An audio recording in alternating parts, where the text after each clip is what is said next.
Now here in this at full Corregidor. capacity, and everybody else is the rest of the English group.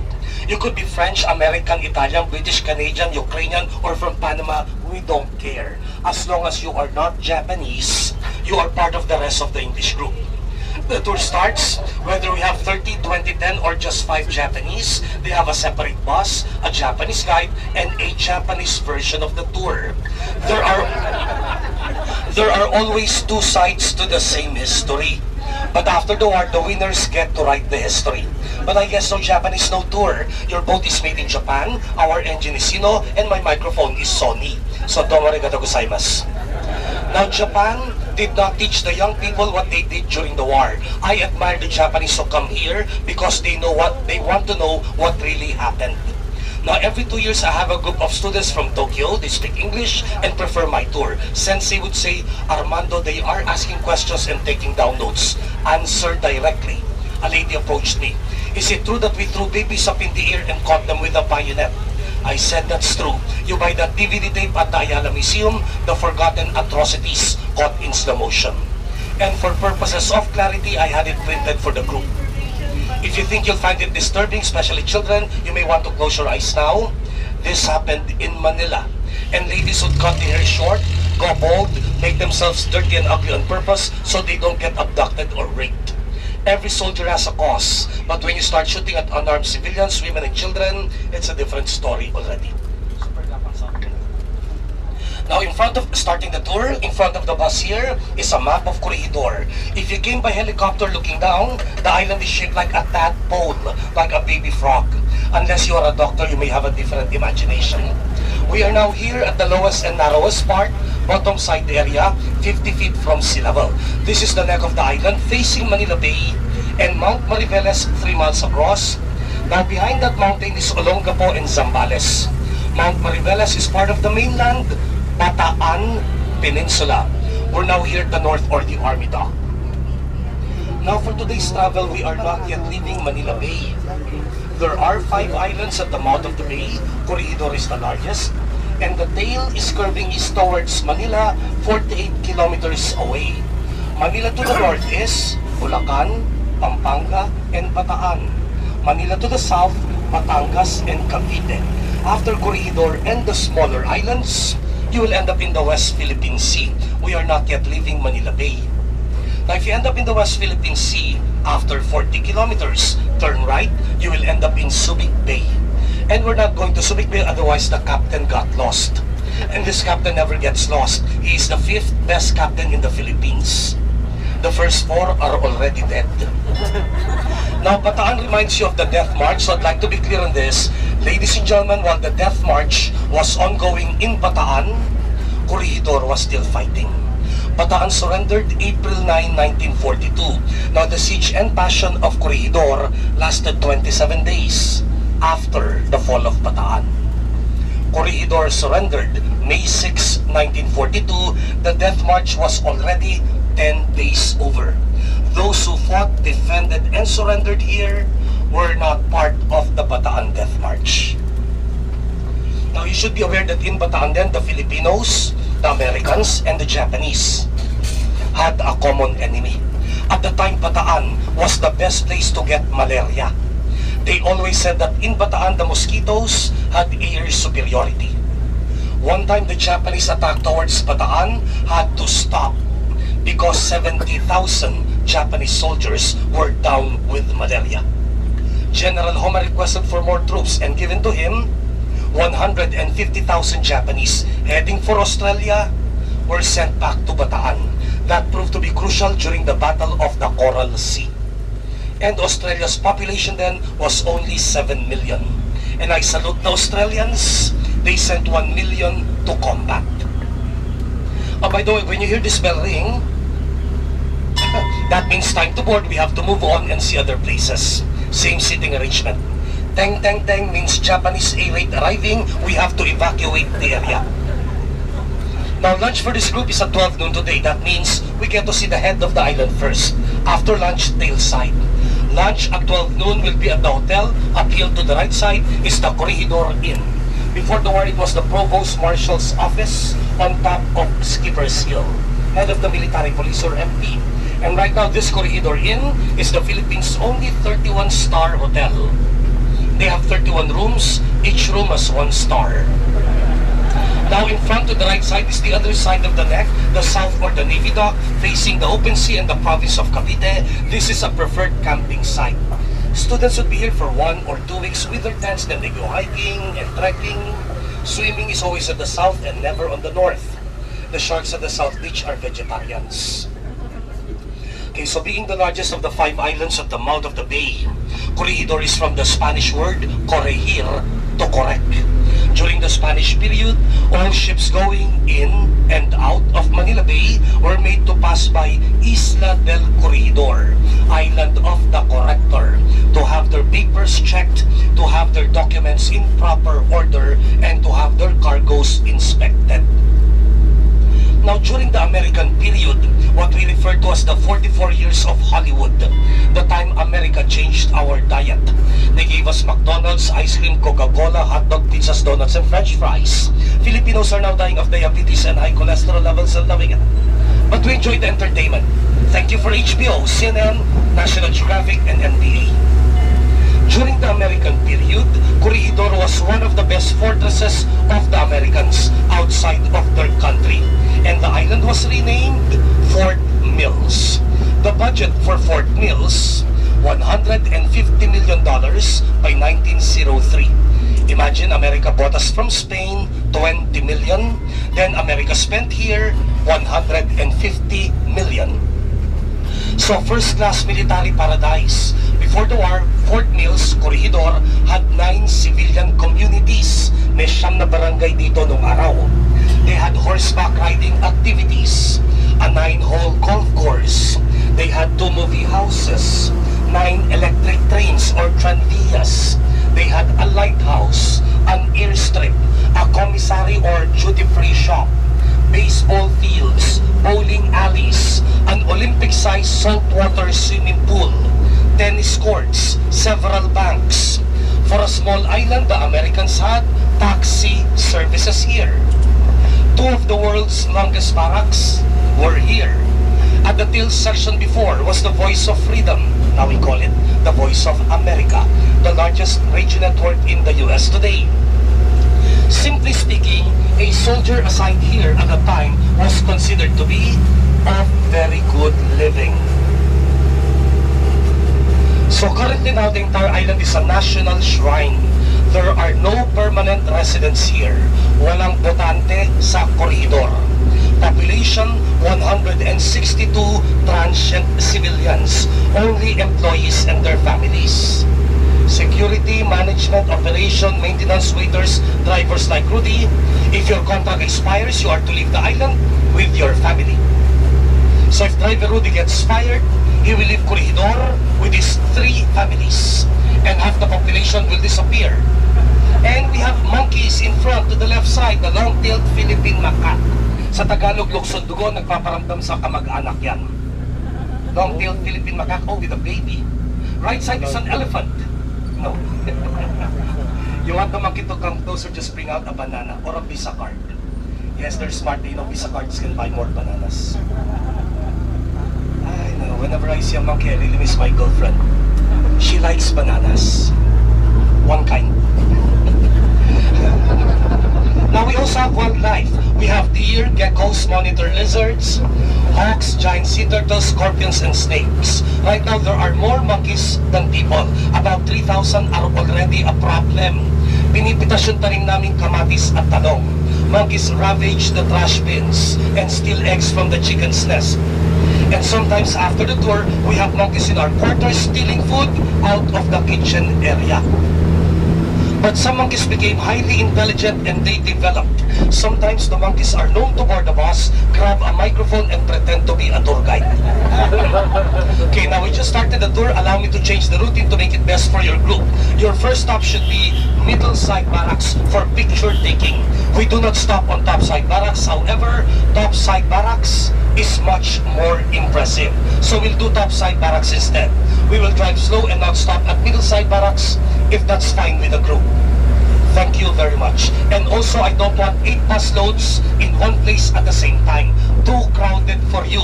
We will be one step ahead of everybody else. Now to your left side, we have ruins of the YMCA building, constructed by the Americans in 1920. And in between Middleside Parade Ground, several times served as a baseball field. Now the Japanese guide is actually a Filipino who speaks Nihongo.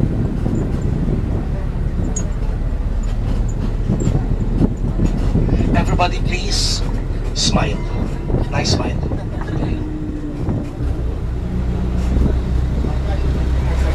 Okay, stop smiling now. Okay, the world's second longest barracks was Middleside Barracks. It's now to the right side. It is a long building divided into two. Divided because at the time, Filipinos were separated from the Americans. And this half of the building was for the 4,000 Americans of the 60th Coast Artillery Regiment. The other half in front is for another 4,000 of the 91st Philippine Scout Coast Artillery Regiment. Maximum accommodation, 8,000. Constructed by the Americans in 1915, 100 years ago. Designed to be hurricane-proof, no hollow blocks, all precast materials and reinforced concrete. The cement and steel bars came all the way from the United States. Funny thing then, America bought the cement from Japan, Asano Cement. They were still friends. Early those years, Japan was at war with Russia. And then America sold to Japan scrap metal. The Japanese made them into bombs and gave it back to the Americans. They were not friends anymore. Now we could add a new building, restroom, gift shop, museum, or hotel. Old ruins original will not be repaired, destroyed, or restored. This is how war left them behind 73 years ago. Consider that Corregidor was heavily bombed twice. Bombed by the Japanese in 1942 during the attack or invasion. Also bombed by the Allied forces in 1945 liberation. And frankly, America did more damage during the retaking. Same thing happened in Manila, the carpet shelling of Intramuros. Once I handled a group of US Marines and they said we were pissed off when we came back. Now you don't have broken glass. The window panes then were made of white translucent scallop shells or capis shells, not glass. Later I will show you what capis shells look like. 4,000 Americans there, 4,000 Filipinos here. So every morning for breakfast you have to crack 16,000 eggs. Now for those who want to upgrade and spend overnight, free accommodation here. I'm in charge of housekeeping. For ghost hunting, you don't leave the room anymore. Okay, we are now one step ahead of everybody else. Are you still with me? Yeah. Thank you. One thing to consider, you know when war broke out, the civilians here on the island were sent to Manila to go on their own. Kanya-kanyang diskarte. So the best thing, the good thing about the war on Corregidor during the invasion or attack in 1942 and during the retaking in 1945, there were no civilians in the crossfire. It's you and me. If something moved, it's either the enemy or a very dumb soldier. Because in Manila, 18,000 Japanese had orders to hold Manila or burn it. 1 month retaking of Manila, February to March of 1945, all 18,000 Japanese died, and they took with them 100,000 civilians, mostly women and children. So for the last part, MacArthur ordered for the carpet shelling of Intramuros.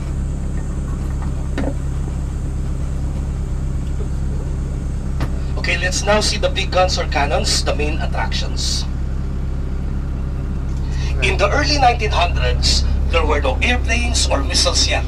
So yung bakbakan po, the arms race was for the mightier of battleships. An enemy ship will come from the open sea, enter Manila Bay to target the capital, Manila. The only way to enter Manila Bay by ship is between Bataan, Corregidor, Cavite, Corregidor, through the north or south channels only. Several big guns and cannons were assembled here by the Americans. Bakit? To protect Manila from a naval attack.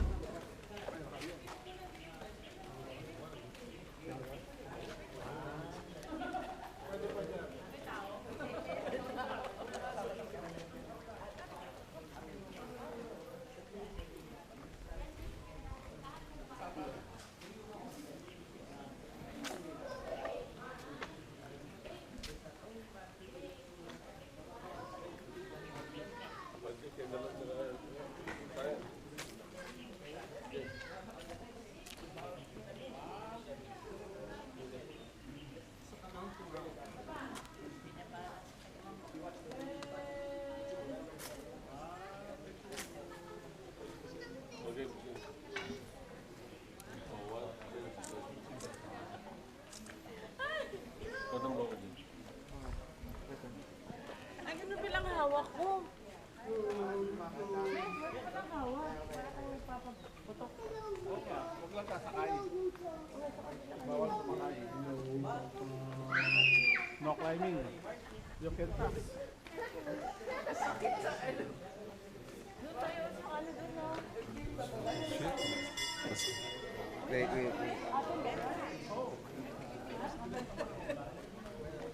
8 minutes lang.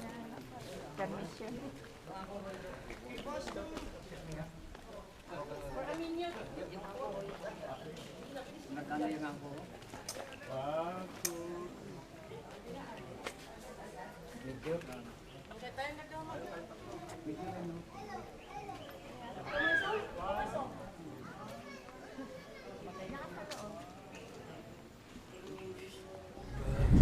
Now with 17 miles range, Battery Hearn could fire in all direction, 360-degree traverse. It is now facing the open sea, expecting a naval attack to enter Manila Bay. No target on the other side, which is facing Manila. May be good, because if they wanted a full turn, 3 hours and 34 men to man the gun.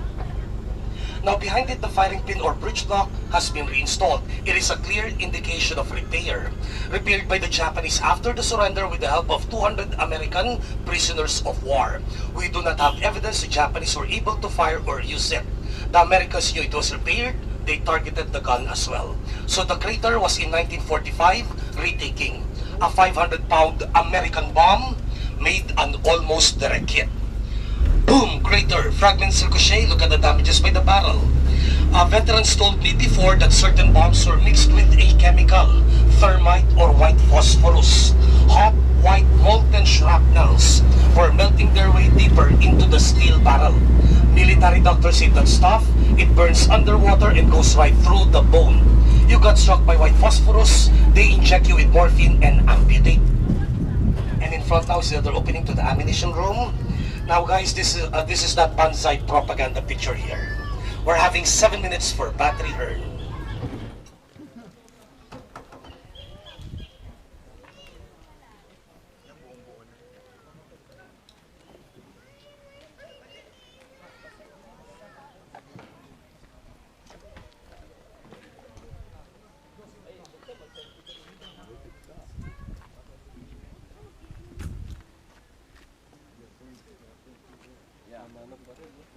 Let's go in the barrel.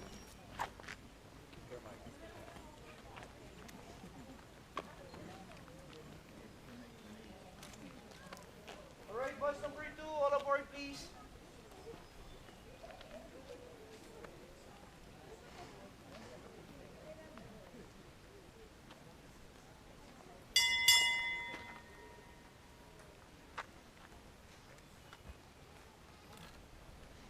Oh, that's another one. Yeah, the barrel. Aka muna.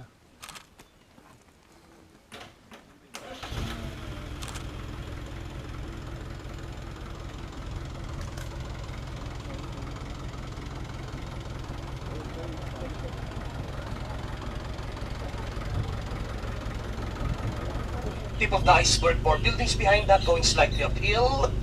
Imagine what's in the woodlands. We're going to see next the world's longest barracks at the time. Topside Barracks was reserved for 8,000 American enlisted men of the 59th Coast Artillery Regiment. Because of the extensive length, this was better referred to as the mile-long barracks. Normally we don't stop here, but I recall we skipped Middleside Barracks earlier. So we'll be stopping next at the more impressive Topside Barracks. One for the Facebook, it is the most photographed structure on the island, completed 101 years ago. So completed in 1914. Topside or Mylong Barracks now to your left side. The flattened area used to be a mess hall. Now it's just a mess. So bawal pumasok, bawal umakyat. For safety reasons, you are not allowed to go in or up the building anymore. Sorry. But personally, I feel it's stable. Last month, I made 30 people go up. Only 2 fell down. You can visit them at room 229 of the Makati Medical Center.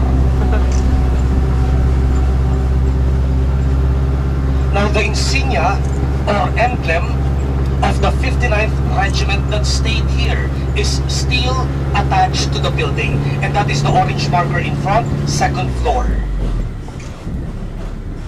Now to the right side, we have topside main parade grounds, became drop zone for the American paratroopers retaking in 1945. And to the far right are several houses covered by trees for the American officers with their families stationed here. 27 units of the senior officers' family quarters row, and they all have chimneys. We don't get snow. It's for Santa Claus entry. Well, the plans were standard, drawn in the US, constructed here, we got chimneys. From topside barracks, they took pictures of the parade grounds and the houses to the right, and that is this is what that area looked like before. Now over here is Corregidor's original flagpole. That white stuff there is actually the mast of a Spanish warship, the Reina Cristina, acquired during the Battle of Manila Bay, fought May 1, 1898, Spanish-American War. Now they played a film on board the boat showing you that when Corregidor surrendered, the Japanese lowered the American flag there and made it touch the ground. They were stepping on the American flag. Accurately, it never happened. When Corregidor surrendered, the Americans lowered their flag there, cut it into pieces, they kept some in their wallets, they burned the rest, they raised a white flag. The Japanese arrived and had a brand new American flag. They raised it. Cameras rolling, they lowered it, made it touch the ground, and then raised a Japanese flag. For propaganda, that's what they showed the world. I only found out about that 20 years ago. An American veteran was on my tour. He showed me a piece of the flag in his wallet. And from there, they took pictures of the parade grounds and Mylong Barracks before the war and after the retaking. Okay, let's have 7 minutes here, please. Was not stationed here. You're billeted at the BOQ as well. So we'll see this memorial later after the lighthouse. Now the building way in front was Tops Fort Mills headquarters building. The second level was a chapel with a revolving altar for 3 religions, Jews, Protestants, and Catholics. The lampposts are antiquated Spanish cannons. Now the houses in front with chimneys, 27 of them, for the American officers with their families stationed here. Now 2 chimneys per unit, 1 family ground level, another family upper level. A colonel or a general was given a bungalow. Now the original lighthouse was built by the Spaniards in 1836. It was damaged during the war. We gave it a facelift. So the lighthouse in front is operational again. It lights every night all the way up to Manila with a beam range of 33 miles. At the ground level, the window panes are made of tapiz or scallop shells instead of glass. Now there are several gift shops here, and you are allowed to go up the lighthouse for a panoramic view of Corregidor. Beyond the tail, beyond the head, you'll see Bataan and Cavite on both sides. Now the lighthouse before and after. We're having 15 minutes here.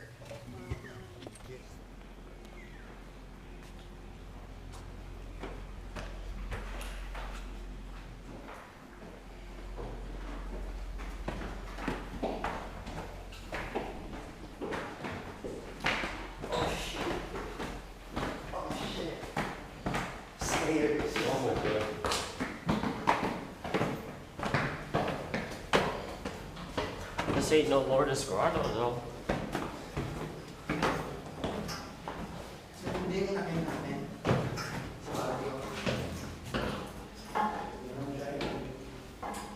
That's done.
Cavite na ba yan? Cavite?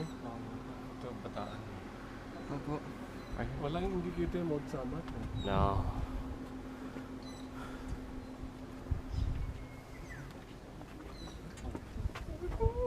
Hindi pwede. Oh. Huhulog eh. Wow.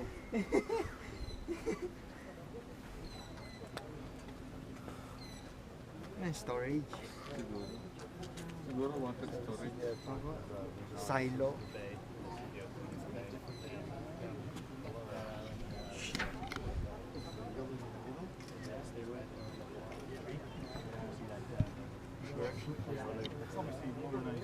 Oh, that's...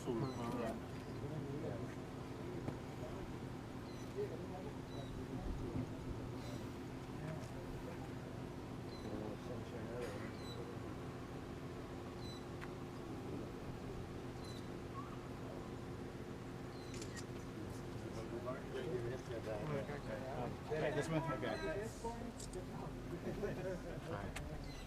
Let's go back down. How do we get down? So We we fly. came down. If you gonna get down easy, Just jump. Just jump.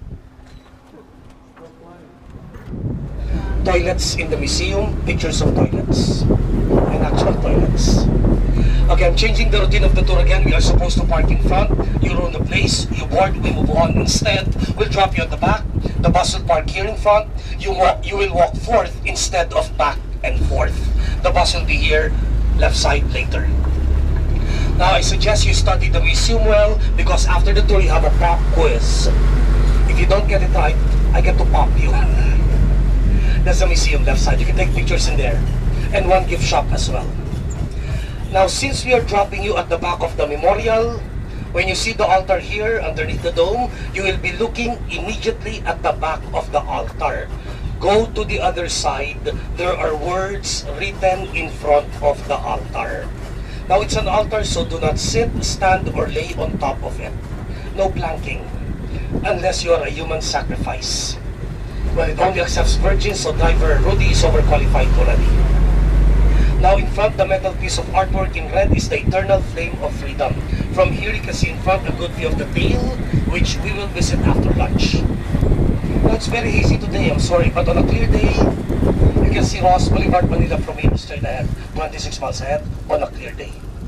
Okay, we go on foot to the eternal flame, read what's in front of the altar, take pictures in the museum, don't go back here, the bus will be waiting for you there in about 20 minutes time. And there's a lot to see in the museum, so don't spend too much time here. 10 minutos.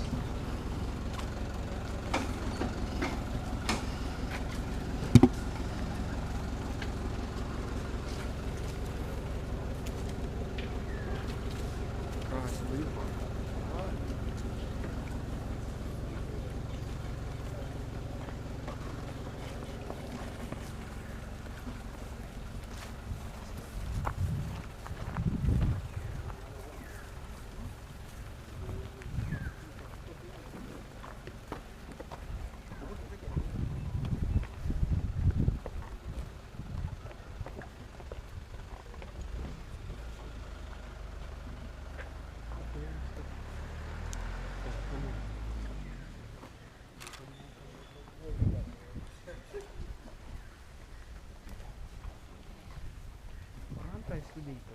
Oo nga.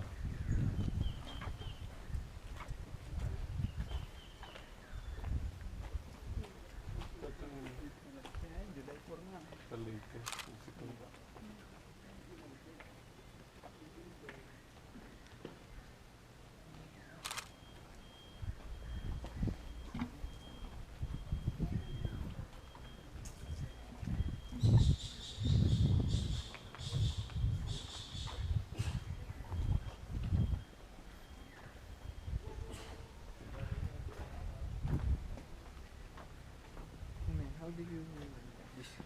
How do you read it? Papa? Papa. Papa. Yeah. Papa. This is Papa. I don't know, but wouldn't you think Papua? Papua. Dad, has old Lucio ever been here? Yeah. Hey, yes. Yeah, he fought in the World War II, so.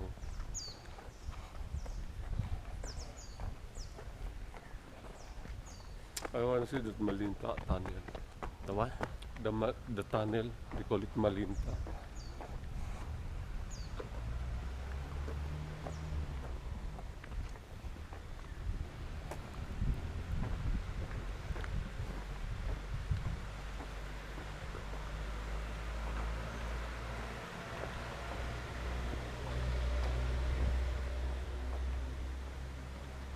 Yeah, this is kind of steep for a person with a wheelchair.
Agree that when airplanes enter the warfare scenario, there's no such thing as impregnable anymore. Left side was a 9-hole golf course. After the war, it was a 2,000-hole golf course already. Now heading for the disappearing guns of Battery Crockett, we first pass by along the way ruins of the most effective gun emplacement called Battery Giri. Battery Giri alone killed more than 2,000 Japanese in Bataan while they were bombing Corregidor. And frankly, the Japanese could not even dare make a land assault until they have successfully destroyed Battery Giri.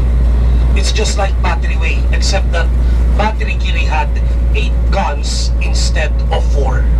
Like 2 battery ways, one beside the other. So now we have ruins of Battery Giri to your right side, down below. Now you see that cement structure far to the right, another cement structure closer to the bus.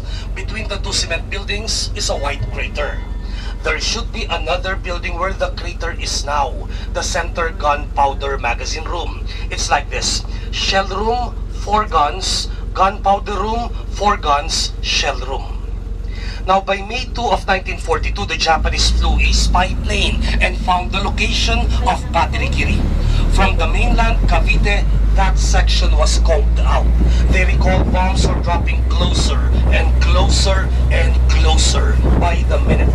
One time a 240mm shell, 9 inches in diameter, penetrated the gunpowder room, detonating 40 tons of ammunition.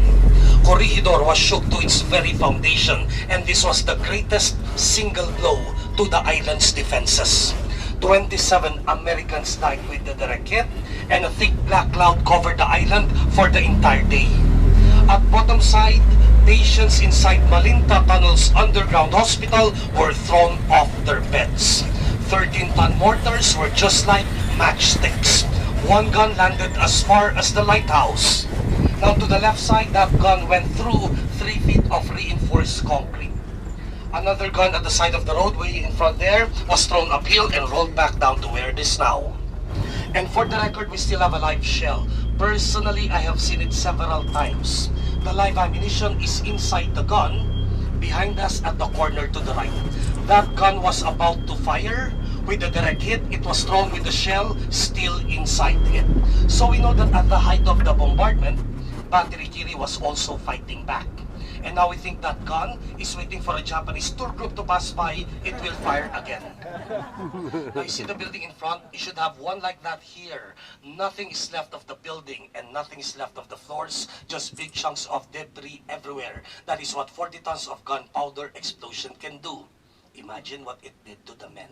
The combustion alone, they were disintegrated. At least they felt nothing. The explosive ordnance department went here and checked out the live shell. They said, just leave it alone. And the mounting at the corner is now upside down. Now the roof was 8 feet cement, so you can just imagine shells were pecking away. One went through finally. We're having 8 minutes here. If you want to see the live shell inside, you just borrow my torch. Normally a shell is pointed. The one inside has a flat plate at the tip. It will explode even hitting water or soft ground with more surface contact like a belly splash.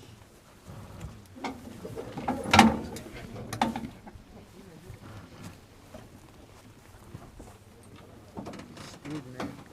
Don't be afraid. So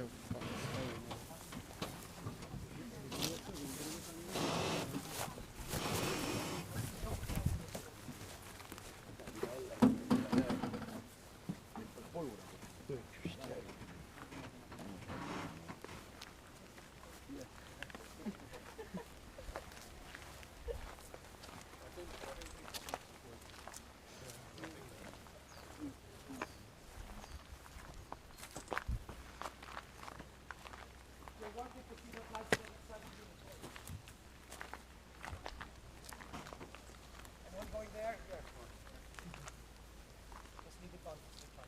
It's inside the gun. Yeah, you can read in front of this gun here. That one. Come on, man. Let's see it. Come on. Oh, the live shell is inside the gun. But the lady here has the torch. You need a flashlight to see it.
Slowly, but we keep walking. 60 tons of counterbalance down below. We are walking slowly. We are walking. 60 tons of counterweights down below. Walking. We are walking. Dito pa this way. Walking. We are walking slowly. Now it's 61 tons. Sorry. Move on. Upstairs next to the right. Lakad lang po, lakad lang. We are walking. Upstairs next, yes. Walking. Wow. We are walking. Wow. Upstairs next.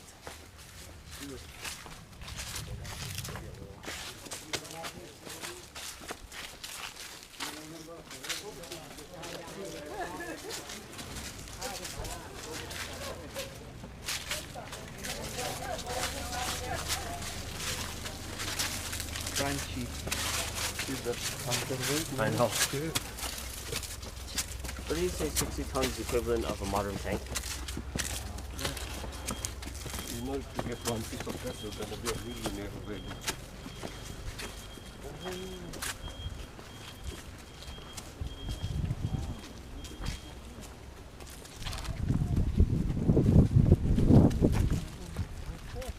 Patay.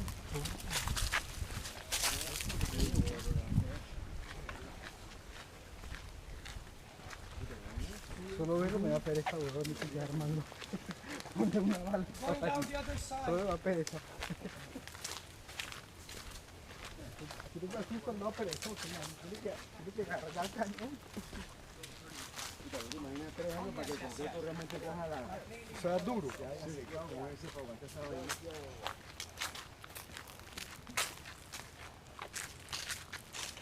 The splatter marks up here would tell you where the bombs were dropping. And the rooftop was designed like this, so you do not have rainwater standing still.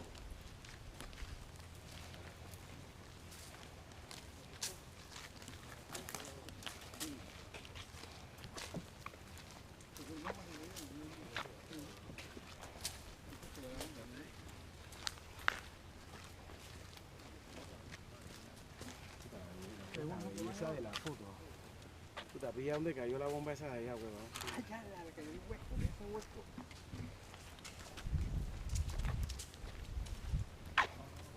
8 miles across to your right side is Cavite province, that's the mainland.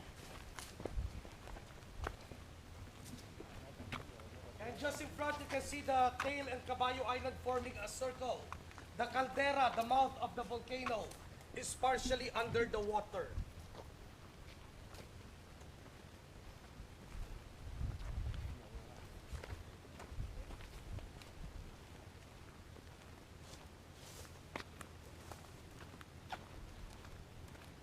What is that? That little piece? That's what below me. You see the tail and Caballo Island. Okay. That's the mouth of the volcano under the water. All this? Water. Yes, it's a circle right there. Yes, yes. Un volcán aquí abajo. Okay, back to the bus this way. You can swim, Mom. That's what. Vita. Really? Really, man. Yeah, really. Okay, we're heading for bottom side, almost lunch break, but not just yet. This way down to the back of the bus. Kabiti already. Kasi superhumans tayo, kaya natin hindi. Damn, mainit.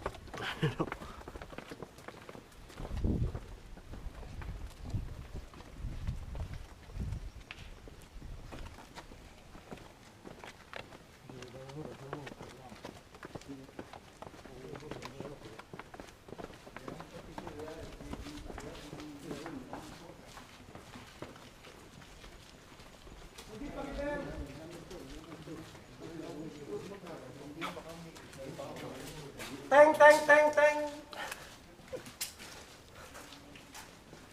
How thick is the...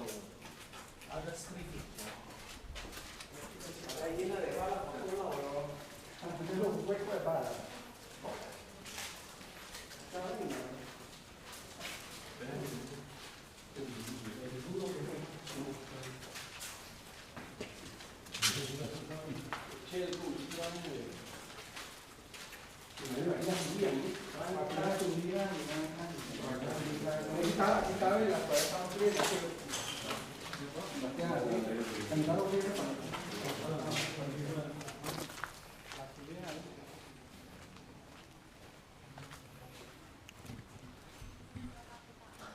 Wainwright saw Japanese tanks have landed. He decided that flesh could fight flesh. But steel versus flesh, no reinforcement arriving. It's a different story.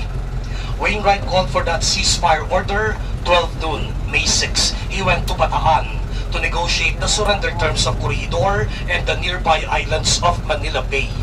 He was met by General Masaharu Homa, who told him, "I'm sorry I cannot waste time in your useless offer of surrender, General Wainwright. My terms are simple. We know from radio broadcast that General MacArthur is in Australia. We are aware you are now designated commander of the USAFE. So from you, I can only accept the unconditional surrender of all your forces all over the Philippines." Homa stood up and walked away, murmuring something in Japanese. Now later on, Wainwright inquired from the interpreter what that last part Homa said, and the reply was, "General Homa said you can now go back to Corregidor and do as you damn please."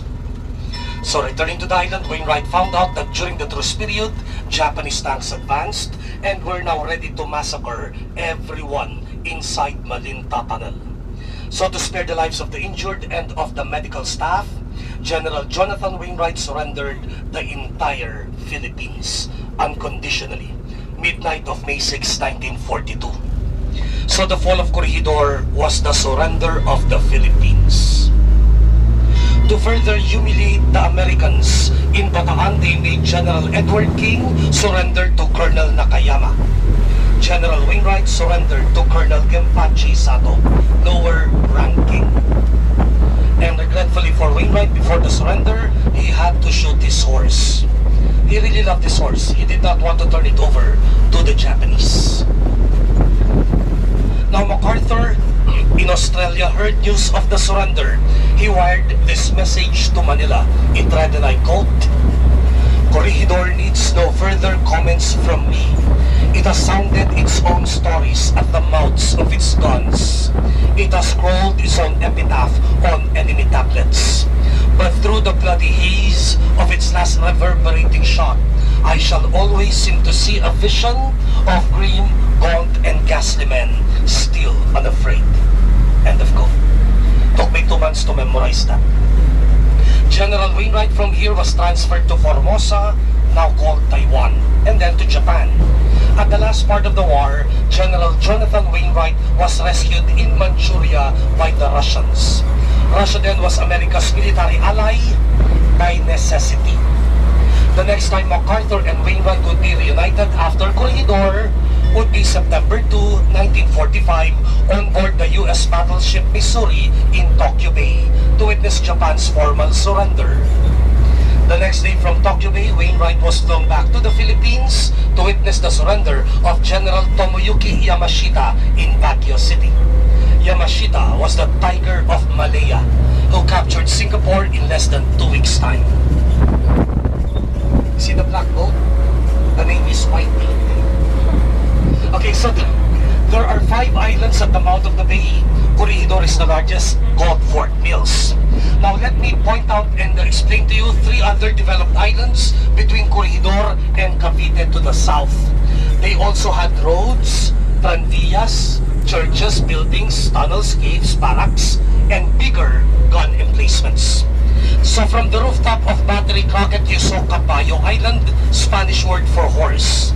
Caballo was renamed Fort Hughes. Again, you can see Caballo Island in front, slightly to the right, 1 mile across. Caballo renamed Fort Hughes. Now from Caballo to the right, it's closer to the mainland and directly to your right side now. A small round island with a wedge on top was Carabao Island, Water Buffalo, Fort Frank. Between Fort Hughes and Fort Frank, can you see that small black ship on top of the water? It's not moving because it's not a ship. That is the smallest and most developed island, El Fraile, priest or friar renamed Fort Drum, otherwise known as the concrete battleship. The Americans saw El Fraile was so small, less than 1 acre in size. They shaved it 40 feet below the sea to get a wider and a more solid foundation. With a perimeter wall, they had to vacuum all of the seawater out. So 9 years, America constructed that building to look like the forward half of a World War I battleship. Now, this morning while having coffee, driver Rudy took a boat and took a picture of it for you. Thank you, Rudy.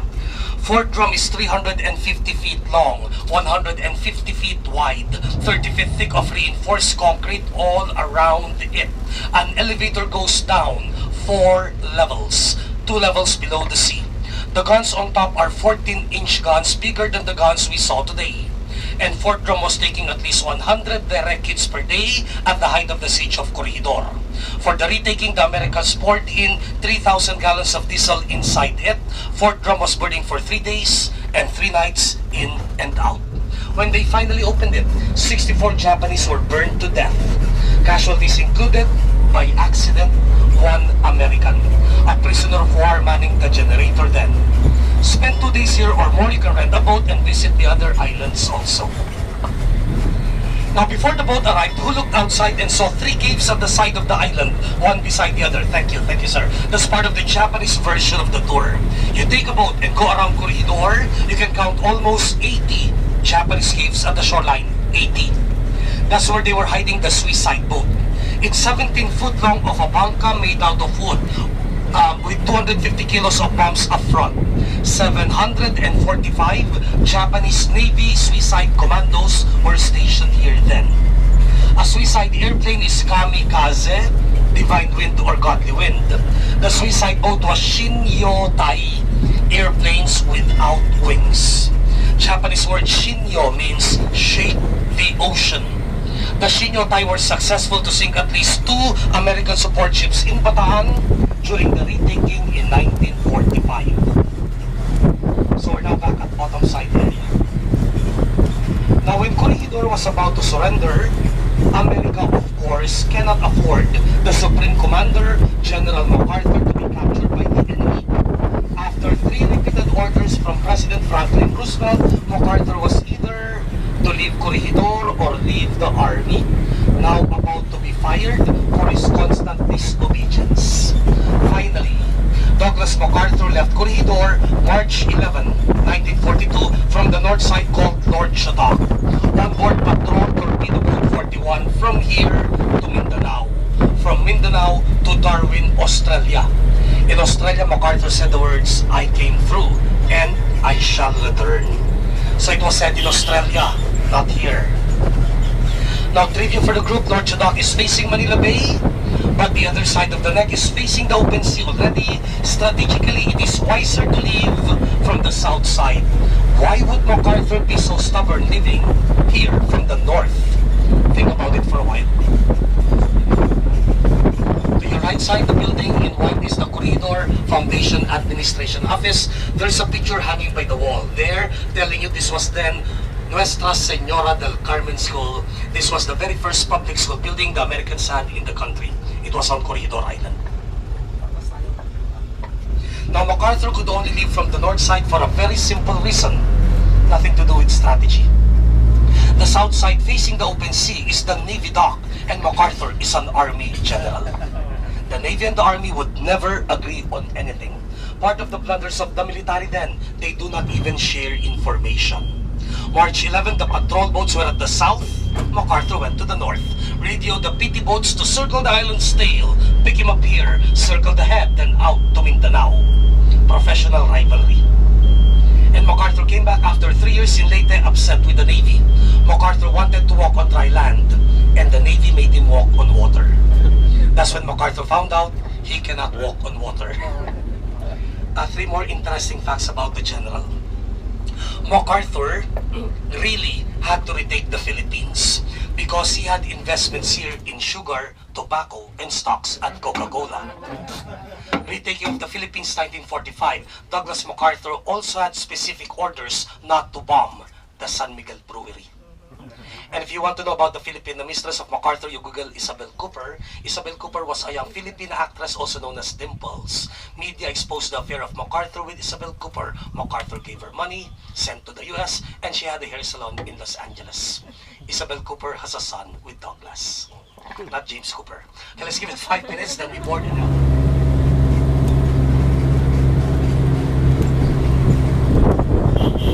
About 200 Japanese dugout caves, and most are yet to be reopened. Now this one that I am about to show you now is just shallow. It only has this one opening to your right side. And 9 years ago we had a storm, a landslide occurred, it reopened partially another one. It's nearby and at road level. This one to your right side now, I have not entered yet as I have a big belly, cannot fit inside. But the gentleman at the second row there could fit inside. Raise your hands if you want this guy to go in there. And your girlfriend just rose the hand. You're so dumped. Now 80 Japanese caves at the shoreline for the suicide boat. Here's another one in front, slightly to the left. 80. Now inside the underground hospital of Malinta Tunnel, 124 nurses were stationed. 20 were Filipina nurses. I met some of them years after the war. They came back on a tour quite old. The nurses said that Japanese air raids were almost every day. So lucky if they get 2 hours of generator power. Most of the time the nurses were operating using flashlights, lanterns, and candles only. One time they ran out of medicine and operated on a soldier with a burst appendix. For anesthesia, 14 Marines pinned down the patient. And the underground hospital was very damp and humid. The wounds don't dry up, they hardly heal at all. They did not know whether it was daytime or nighttime outside the tunnel. Constantly in the dark, they felt like standing on jelly from the constant shaking. Corregidor surrendered. The nurses were first made to treat injured Japanese soldiers. Then the nurses were transferred to the University of Santo Tomas internment camp in Manila, where they continued to treat the sick and the injured. You had a good lunch. The bus is now having a hard time going uphill. Another Japanese dugout cave to your right side here. And again to the right side now. This is the north entrance to Malinta Tunnel, the underground hospital section. If you enter the north entrance, it will lead you to the main tunnel. But before you can reach the main tunnel, inside 12 branches, left and right, all connected at the far ends to accommodate 1,000 hospital beds. Two of the world's mightiest battleships were Japanese, Musashi and Yamato. We're now heading for the Japanese memorial, paying tribute to the Musashi. The Musashi was sunk in the Sibuyan Sea, October 24, 1944, during the Battle of Leyte Gulf. Classic. The Battle of Leyte Gulf is the greatest naval conflict in history. 300 warships were engaged in a 4-day sea battle at the height of a storm. Now, please consider the Japanese memorial remains to be a sacred place. It is the original Japanese military cemetery on the island. But no one is buried there anymore. In 1986, all 4,500 buried, brought up, cremated here, and ashes sent back to Japan. It is now a 2-hectare praying place for Japanese guests. Now, why were the bombs exhumed only in 1986 and not earlier? I'll explain that later. Hiroshima was the arsenal capital of Japan, where they were making their bombs, planes, tanks, and guns. That's why the atomic bomb was dropped first in Hiroshima. So the guns here, mga kanyo ng Hapon, are Japanese anti-aircraft guns manufactured in Hiroshima. But they are not in their original location. Scattered all over the island, we got 4 and placed it there for display. If you go trekking in the woodlands, you can still see Japanese guns in their original mounting. Also 2 shrines here, Buddha and Shinto. Buddhism is the religion of the common Japanese. Shintoism is the religion of the royal family. Again, Caballo Island, 1 mile across to the right side. Now, in Shintoism, the emperor is a living god on earth. After the war, General Homa, firing squad, General Yamashita hanged, and the emperor got free. It was a big issue for the surrender terms of Japan. You cannot put their living god on trial for war crimes. After the war, America managed Japan. MacArthur changed the divinity of the emperor. I'm sorry, Your Highness, you are not God anymore. Now, the Buddha is amusing. As a sign of friendship and reconciliation between Japan and the Philippines, the Japanese Buddha was merged with the Virgin Mary and Child Jesus. Resulting in a Japanese Buddha with children. Now they call it Goddess of Mercy with motherly affection. Chibo Kanon Sama. And I still call it Buddha Mary. Don't touch the Buddha, it's a fertility charm. The last man who touched it is now pregnant. Okay, why were the bombs exhumed only in 1986 and not earlier? World War II ended. America gave the Philippines independence, as promised, July 4, 1946. But America retained their bases in Clark, Subic, Camp John Hay, and the airfield in Zambales. Nothing was worth salvaging here on Corregidor. So Chibo Kanon Sama is to the right side. So nothing was worth salvaging on Corregidor. In 1947, Corregidor was reverted back to the Philippine government. 3 years back, this cemetery here got lost, and for decades the Japanese government was looking for this. Rediscovered only in 1985 because of this photograph. The picture was taken from there, shows the cemetery here, Caballo Island across in the background. Now you have crosses. The Japanese are not Christians. Americans buried them. An unknown GI stands in front of the Japanese military cemetery, established by the American Quartermaster Graves Company. The Japanese customarily cremated the dead. This was the only Japanese military cemetery in the entire Pacific during World War II. Over the following 40 years, jungle growth covered the entire area and the place got lost for decades. 1985, Bataan veteran Zoid Skinner rediscovered the site. This photograph, which he found in a garage sale in Portland, Oregon, guided him, showing Caballo Island and using it as reference. That's the only time they were able to rediscover the cemetery again after this picture turned up in a garage sale in Portland, Oregon in 1985. So 1986, all 4,500 buried, brought up, cremated, and back to Japan. Now let me ask you this. Can you imagine, let's say, a Japanese memorial at Pearl Harbor? Okay, now, when this memorial opened to the public first time, almost 30 years ago, Filipinos and Americans objected to it. Why allow a Japanese memorial? Politics. Now, just right side down below, check out the white marble marker. That was first to be installed. This opened, I was with an American veteran, a prisoner of war for 3 years. He read the first line, "Tribute to the brave Japanese." He got very upset, got out a pocket knife. In front of me, he erased the words "brave Japanese." When he left, we rewrote "brave heroes." Before he left, he peed on the marker. I did not ask why. He opened up to me in Manila. He said, 3 years in the camps, I had to bow to my guard and say "Tomodachi," friend. Every day for 3 years, he gave me a big slap on the face. And I cannot forget being so totally helpless. If you are too weak or too sick to work in the camps, they slowly bayonet you to death. And I saw my best friends in front of me bayoneted to death.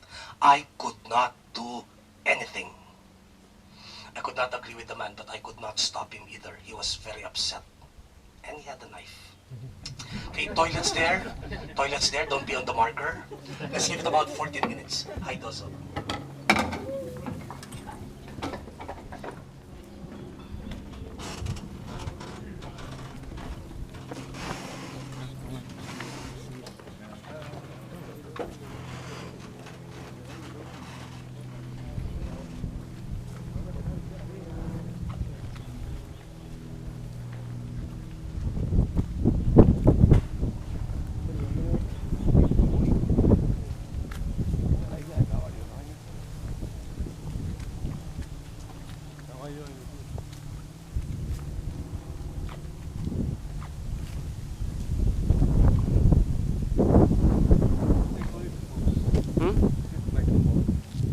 What's that? Why they call it a horse island? Is it like a horse?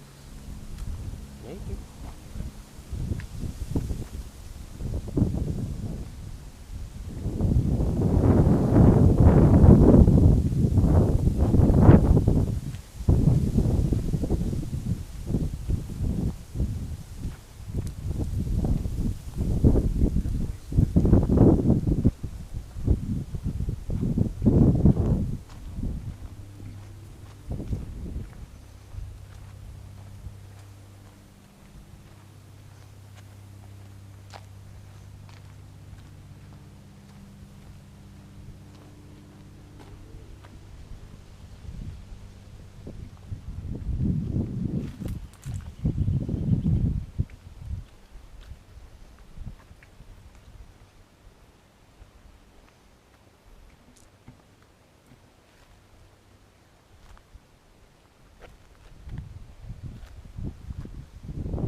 The tunnel was an underground hospital and a bomb-proof shelter. It was storage facility for supplies, food, water, medicine, and gasoline.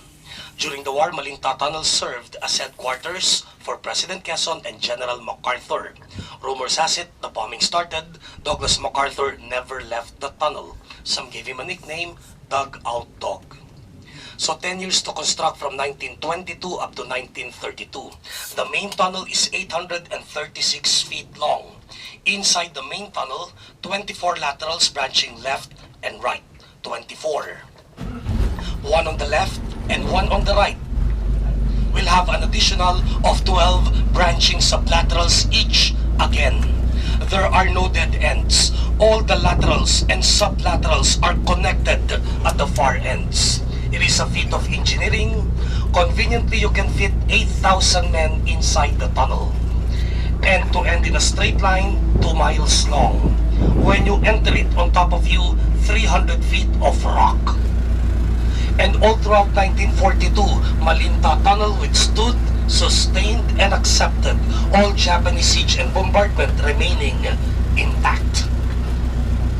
3 years, the island was occupied by the Japanese. Liberation, 1945, the Allied forces returned. 5,200 Japanese were here. 11 days of bloody fighting and retaking. Only 42 Japanese survivors left. Almost half committed suicide inside Malinta Tunnel. Now at the start, the Americans had tanks facing the 4 main entrances, and at point-blank range, they were sealed and blasted, half open. 8 consecutive days, the Japanese charged out in banzai attacks, only to be chopped in half by 50 caliber guns awaiting them. So on the 8th day, you have foul odor, dead Japanese bodies, and flies everywhere. The Americans now climbed Malinta Hill. Through the different air shafts, they poured in gasoline mixed with napalm. So the Japanese knew what was going to happen next. Realizing further attempts to escape would be useless, they went to the different branches and blew themselves inside the tunnel using dynamites, bombs, and grenades, which ignited the gasoline at the same time. Wham! The entire tunnel system collapsed, flames shot out from all the openings. More than 2,000 Japanese committed mass suicide inside Malinta Tunnel on the 8th day of the retaking. Part of their Bushido culture, where it is honorable to die for the emperor rather than to surrender or be captured in shame by the enemy. The damage was so extensive, clearing just the main tunnel alone took until 1976. Philippine government already. And as I face you good people today, several branches remain unclear and some still collapsing. It was bumper from the outside, not from the inside. Now, in 1988, a massive redevelopment project was undertaken by the Corregidor Foundation. Now they offer to you the Malinta Show. 30 minutes inside, you have life-size statue of General MacArthur, President Quezon. Simulated voices will reenact the Holocaust and drama of war as it unfolded. 2 simulated bomb explosions. The tunnel will appear to shake, smoke will come out, a flash of light, and a big bang. The lady will jump to another boyfriend, you quarrel and separate. So no boyfriend, bang, you jump to me. Now Malinta in our language means plenty of leeches. Hardened criminals from Manila, Bilibid prison camp, were sent by the Americans to Corregidor to dig the tunnel. While working at it, the inmates were mainly complaining of a lot of leeches attached to the trees. Completed, the project was named Malinta Tunnel or Plenty of Leeches Tunnel. Now during the war, all of the leeches died and some reincarnated. They are now congressmen, senators, and governors. Now you will hear the simulated voice of President Quezon cursing in Spanish. MacArthur was sent to Australia. President Quezon thought America abandoned the Philippines. Things got desperate. America implemented War Plan Rainbow 5. Europe first, before the Pacific.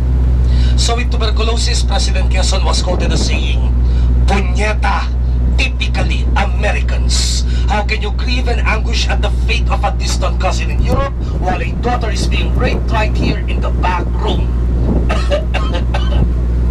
For political reasons, they removed the words typically Americans. Now, one of the 24 branches inside was the office of General George Moore, Harbor Defense Commander from Texas. He was an Aggie, a Texas A&M College graduate.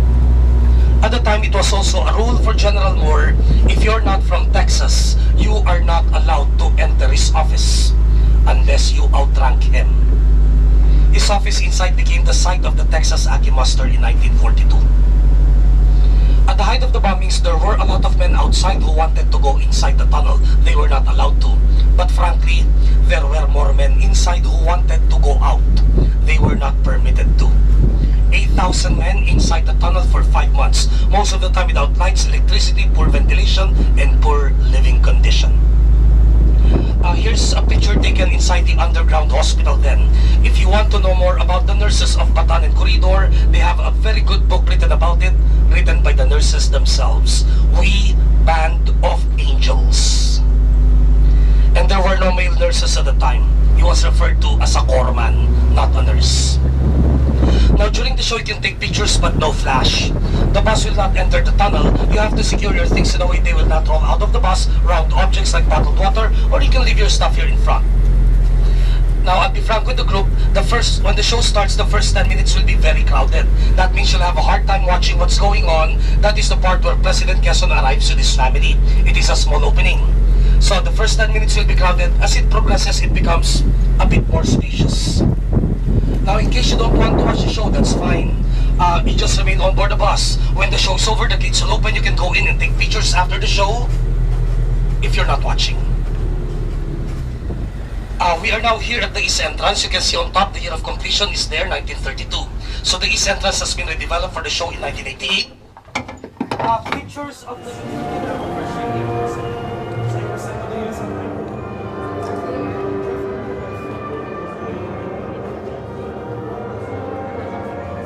Vice President of Racing Game, Sergio Osmeña.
Ay, merong malintatan.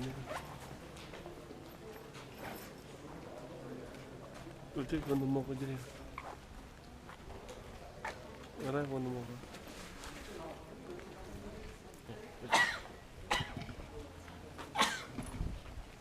Come on, let me hold it. Okay.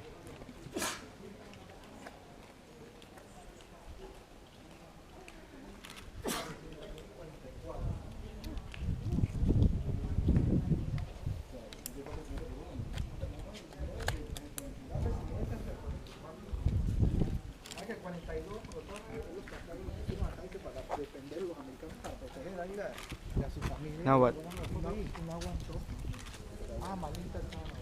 Okay. There.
surrendered in Bataan.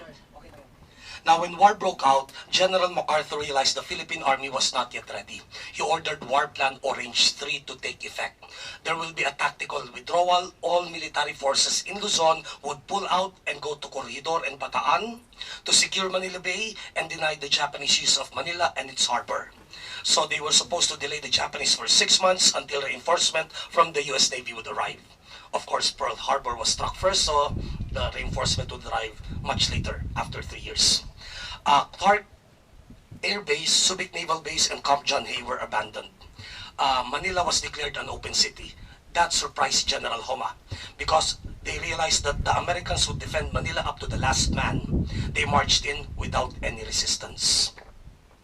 Now, over in Bataan, after almost 5 months of fighting, Bataan finally surrendered. General Edward King would set a record for himself.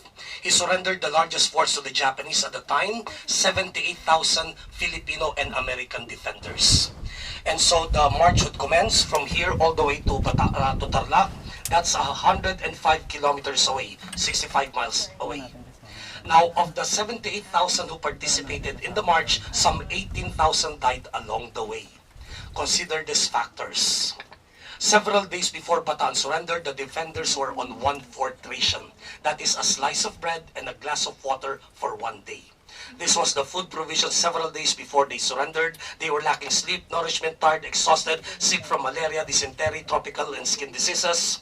And the death march happened April 9. That is the hottest day in the Philippine summer. It's about 38 degrees, 100 Fahrenheit. And so without food, water, or rest, it took the march 6 to 12 days. Some made it in 6 days, some made it in 12 days. And by a lot of massacres happened along the way. One morning, they rounded up 300 Filipino junior officers, tied them with telephone wires behind their back. And early morning, they were brought to a riverside and they started chopping heads from morning up to afternoon. So a lot of massacres happened. And that's not it, just it. They were so hungry that when the general said, you watch out for the monkeys. What they eat, you can also eat. Eventually, they started eating the monkeys, the monitor lizards. When they reached the camps, they don't need horses anymore. They also slaughtered the horses.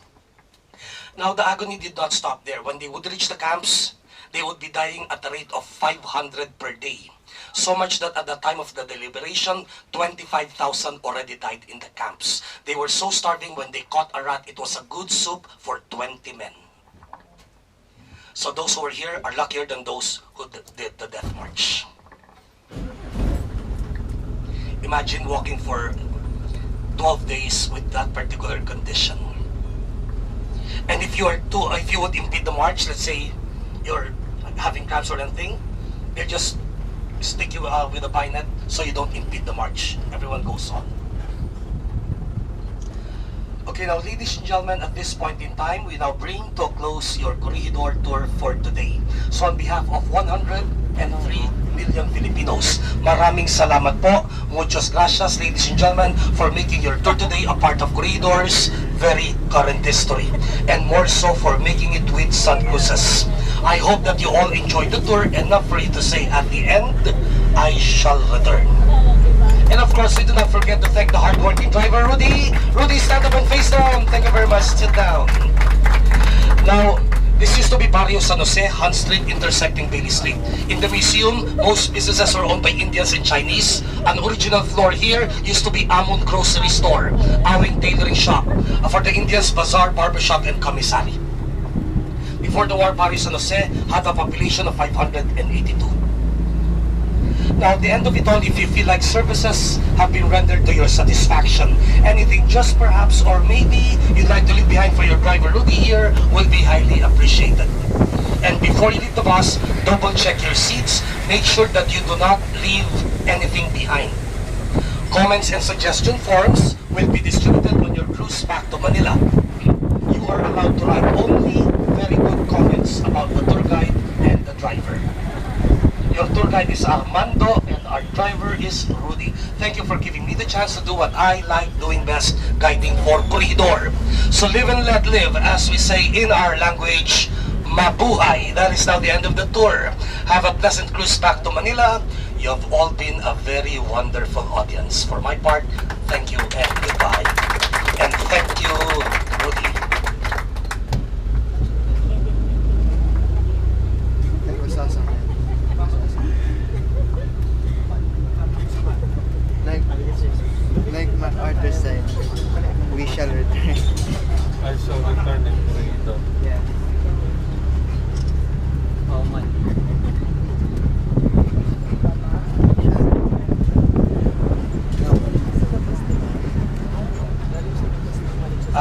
joining you to Manila for tonight because I'm going fishing and later tonight I'll be booked here at the MacArthur's Cafe. I have a date with San Miguel.